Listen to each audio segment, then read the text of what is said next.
Hello and welcome to Independent Thinking, the weekly podcast from Chatham House. I'm Bronwen Maddox. Well, we've had a brief summer break and we're back now for a third season, and we're kicking off with a fantastic guest, the Pulitzer Prize-winning journalist Anne Applebaum, who has written extensively on power and the changing nature of authoritarianism. She's examined all kinds of forms of authoritarian power, from the Soviet-era communism that dominated Eastern Europe to the modern manifestations. And I've just finished reading her latest book, Autocracy Inc., in which she explores a network of autocracies that includes China, Russia, Iran and beyond. So we're going to talk about what these very different autocracies have in common, what this means for us, and indeed what other countries might do about it. Anne, a really warm welcome. Thank you so much for having me. Let me just start with the title. I have got further than that. But just to take us and listeners to this into why you've called your book Autocracy Inc. The book describes a network. It's not an alliance. It's not an axis. It's a group of countries who do not share an ideology. So we're talking about communist China and nationalist Russia and theocratic Iran and Bolivarian socialist Venezuela and a host of a dozen or so others. They don't have a common ideology. They don't have the same aesthetics. But they do work together, and they work together opportunistically and when it suits them. And I was looking for a metaphor to describe how it is they collaborate, and the one I came up with was it's a kind of international conglomerate. So, a group of companies, they each have their own business model, but when it suits them, they cooperate. And there's a particular aspect of this group, which is that they often cooperate in helping one another out when they're in trouble. So whether that's the Iranians sending drones to Russia to help Russia in its war in Ukraine, or the North Koreans sending ammunition, or the Chinese sending components for the Russian defense industry, or whether it's a bevy of investments and police help from Cuba and Russia and China for Venezuela to keep the Venezuelan dictatorship going. They're able to collaborate. I mean, I don't think that there's some kind of secret room where there's somebody coordinating it. It's just that they see they have a common interest. And actually, if I were to define what it is they have in common, I would say it's a common enemy. And the enemy is us. And by us. And who do you mean by us? I mean you and me. I mean the liberal democratic world. I don't even know if democratic is the right word, but anybody who uses the language of rule of law, the language of transparency, accountability, rights, human rights. Those ideas are, first of all, those are the ideas that the opposition movements in those countries use. And so but those ideas are the biggest challenge to their form of absolute dictatorship. So they don't want independent judges or independent press or independent civil servants stopping, whether it's in some cases a single person, in some cases it's a political party or an elite, from exercising power. And they see those ideas, they connect them to the democratic world, and they see them, they hear them also from their own opposition. And we probably don't, most of us don't wake up in the morning thinking that we're involved in some kind of war of ideas, but I think they do. When would you date that from? Would you have used the term 10 years ago, 20 years ago? I actually think there is a moment that's a turning point. I mean, actually in Russia, I think the awareness that of the challenge from this set of ideas dates back a lot earlier, much earlier than most people saw. I think Putin was aware of it in the early 2000s. But there's a big turning point around about 10 years ago, I would say, 2013, 2014, as Xi Jinping began his rise to power in China, and as Putin faced the possibility of a liberal democratic Ukraine. In other words, a successful anti-corruption revolution in a neighboring country that had a very similar political system, or was anyway heading in the direction of a Russian-style kleptocracy. And it was successfully blocked by a civic movement. And he identified that as the biggest threat to him in his form of power. And so I think really it's from that time that you begin to see change. I mean, in China, there's a moment, there's a very famous Chinese document, and I'm not far from the first person to write about it, famously known as Document Number 9. It's a marvelous name, which is published in 2013 by the Chinese Communist Party, and it lists the perils to the party. And number 1 is Western constitutional democracy, and their civic organization, free press, and so on. So what we're seeing is an increasingly explicit awareness, a set of statements by China, by Russia, that they have a different system, They think theirs is better, and they think the Western, if I can use that word, this democratic, this freedom of ideas model of organizing people and relations between countries, that is a threat to them.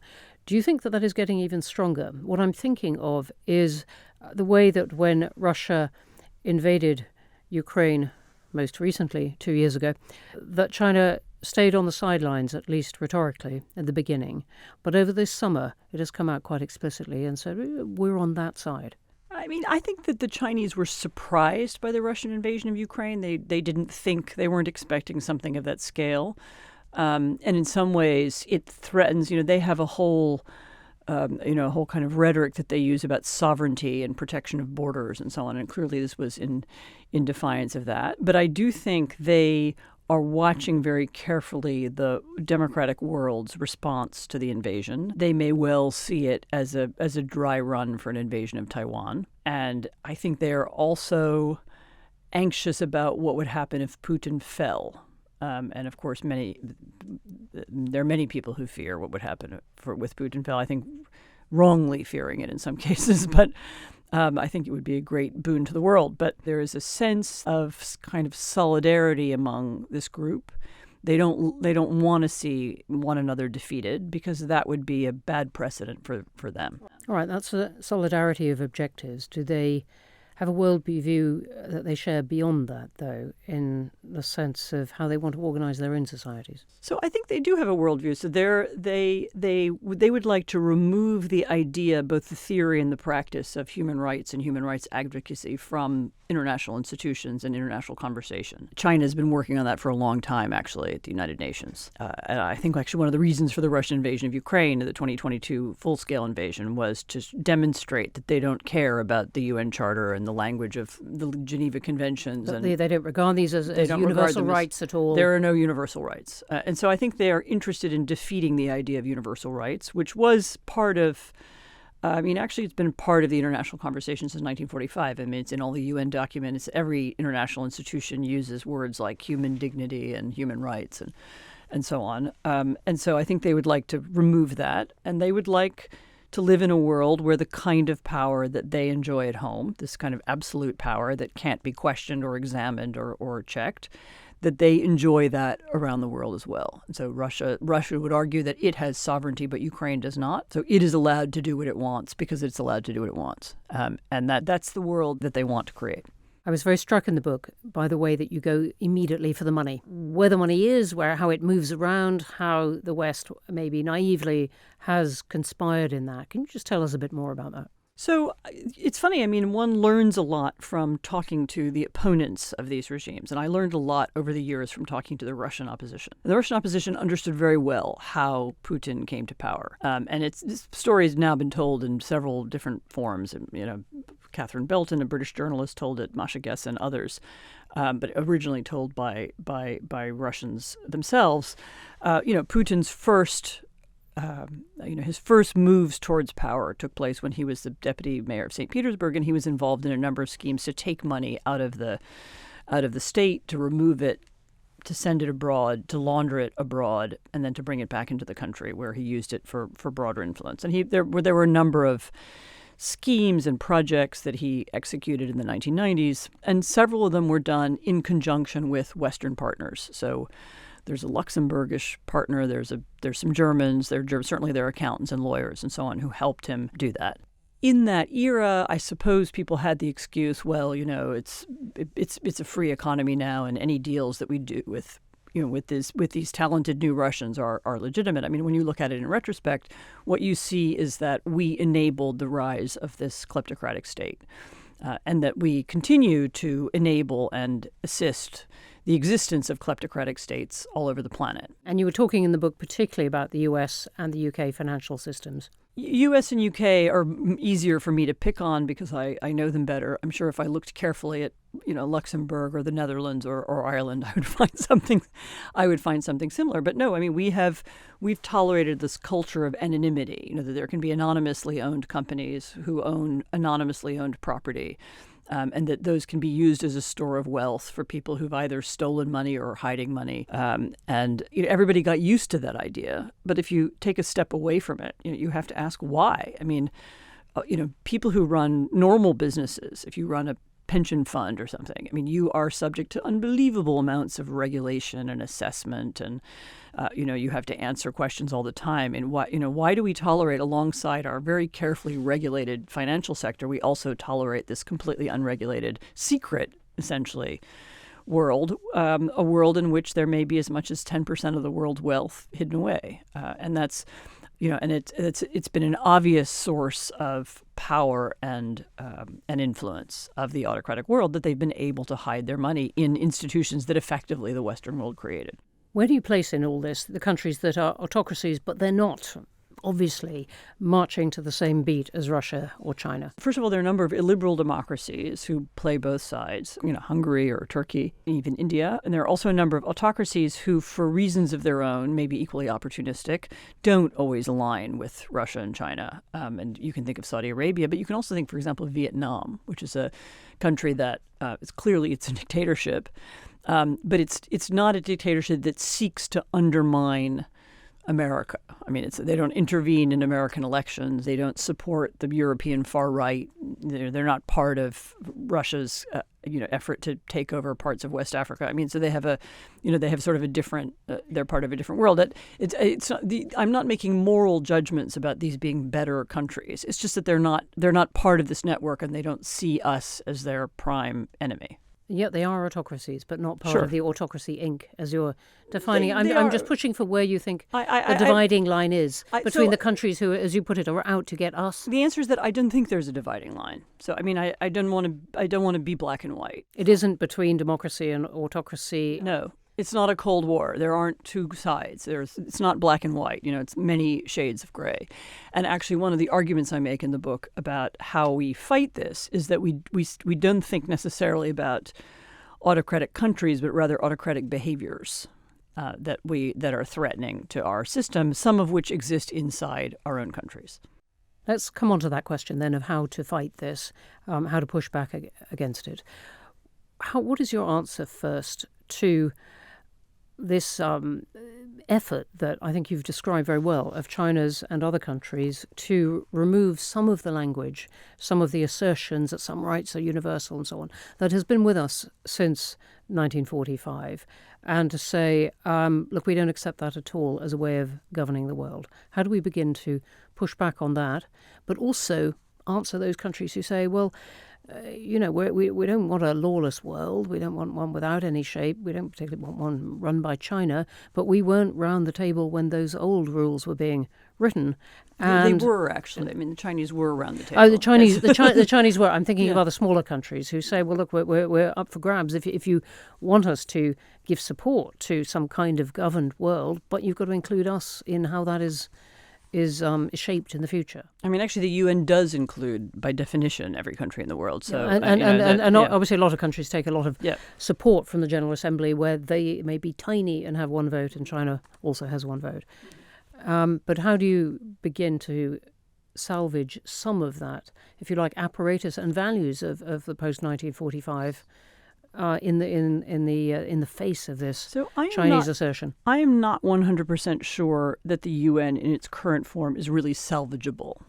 I'm not advocating for destroying it. I mean, it has no, but it has we can some see functions. one part after another jam up. What I would like to see, and this is, I'm just at the beginning of thinking this through, and happy to hear other thoughts about it. I'm beginning to think that this idea that an international institution is a thing that's in a building in New York or Geneva and has a permanent bureaucracy, chosen by some system. This is a very 20th century way of thinking. And it may be that the problems that confront us internationally require something more flexible. I mean, maybe almost a kind of coalition of the willing to deal with kleptocracy, for example. I mean, you could put together a list of 100 countries who would be interested in solving this problem or parts of it.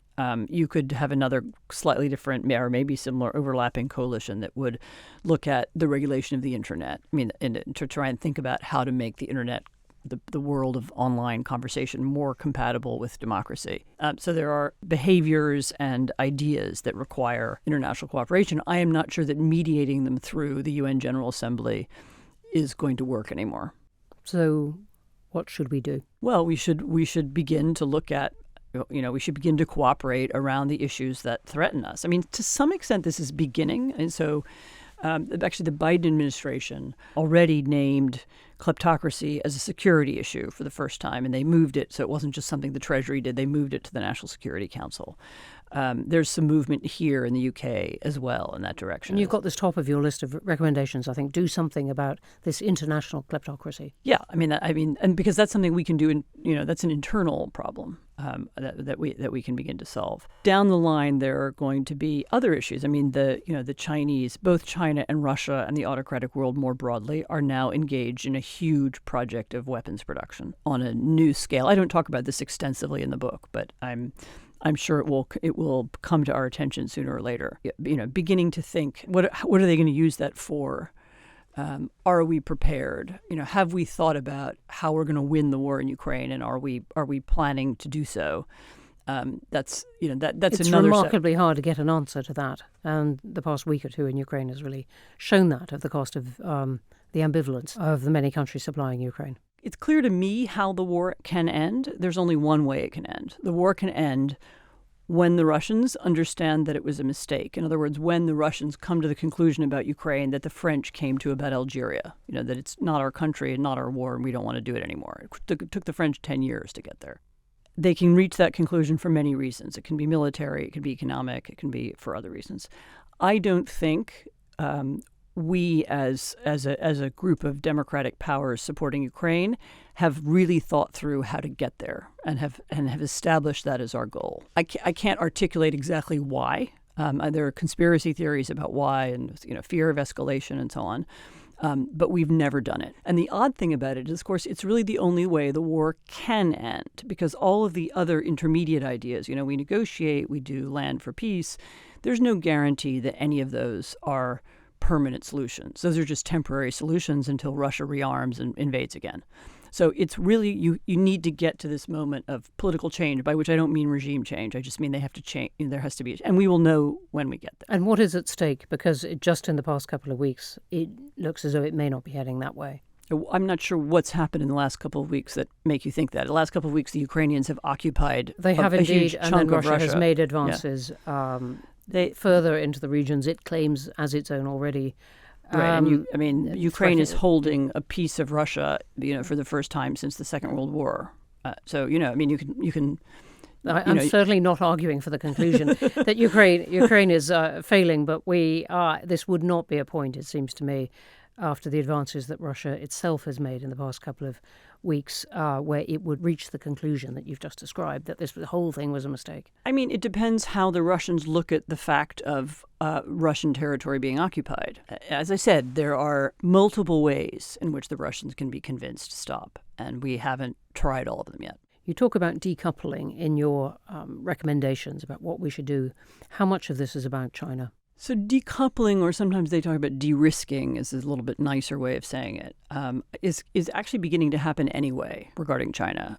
Western investment or foreign investment into China is going down very quickly. And this for a lot of reasons. Some of it's to do with the Chinese economy. Some of it's to do with the difficulty of getting hard currency out of China. Some of it's also to do with some of what I'm talking about, the sense that China is not so friendly anymore. And, there's now the geopolitical risk is higher. Were China to even blockade Taiwan, and the potential for sanctions I think it's beginning to scare people finally. So it's beginning to happen not as a matter of policy, but as a matter of practice.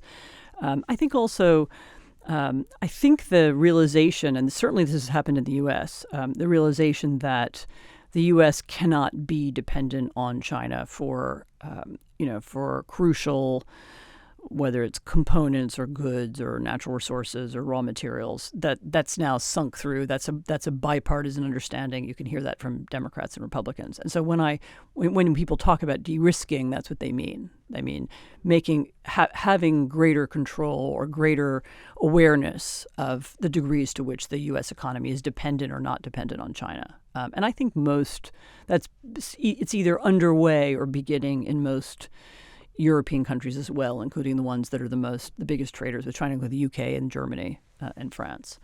That's also beginning.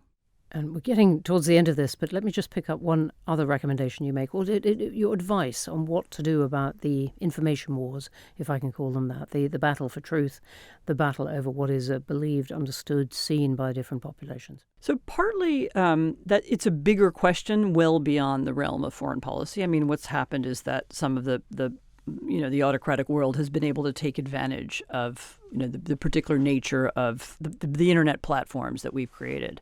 I mean, my argument would involve taking a step back and asking what kind of online conversation is good for democracy. All conversations have rules. This one that you and I are having has a set of rules and norms. They're parliamentary rules. The rules that were created online, first actually by Facebook and then by others, are very different. They're not rules that are designed to create consensus or better conversation or to help people sort out truth from falsehood. They're rules designed to keep people online and you make money for the platforms. And so that means they favor anger and excitement and division and false rumors. It's a feature, not a bug. It's what they do. First of all, beginning to think about how, it's technologically possible to regulate algorithms, to make them not so opaque, to have some transparency about them. It's possible to give people more control of their data. It's possible to give people more options about what it is that they want to see. And it's also possible to think about what are the alternative forms of online communication or online politics that would work. I mean, there are some countries, but the Taiwanese, for example, experiment with organized online conversation to debate particular topics. I mean, the Taiwanese, because they're very much on the cutting edge of the information war with China, think more about this than almost anybody else. But we haven't even started that conversation. I mean, you can find pockets of academia that are interested in that, but so far not anybody mainstream. I mean, in our elections, people are still trying to game the platforms as they exist, and it's the kind of downward spiral continues.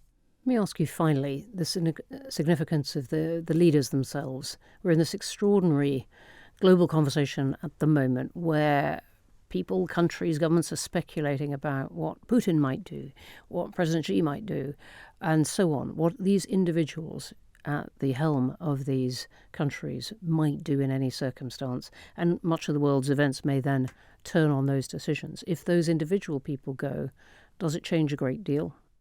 I mean, the strange thing, let me just say a word about Russia. The strange thing about Russia and Putin is that not only do we not know who would succeed Putin if, like, he fell down the stairs next week or was hit by a bus, we don't know how that person would be chosen. There is no succession mechanism. There's no Politburo. There's no council of elders who would make the decision. I know that in China there's obviously a party, so there would be a party process, and at least there would be that, and we can therefore imagine who might replace Xi and what kind of person he would be. But in the case of Putin, there's nothing. I mean, and that's it makes the Russian regime strangely fragile. You could imagine it going in many different directions after Putin, whenever that's going to be. So you could imagine pretty dramatic change in Russia. In many different ways. I mean, China, you would assume would be more, there would be more predictability. But again, I mean, Xi is playing an extraordinary role that nobody since Mao really has played in China. And so would the party after Xi want to continue that? I don't know. That is a completely reasonable question and point on which to end about this.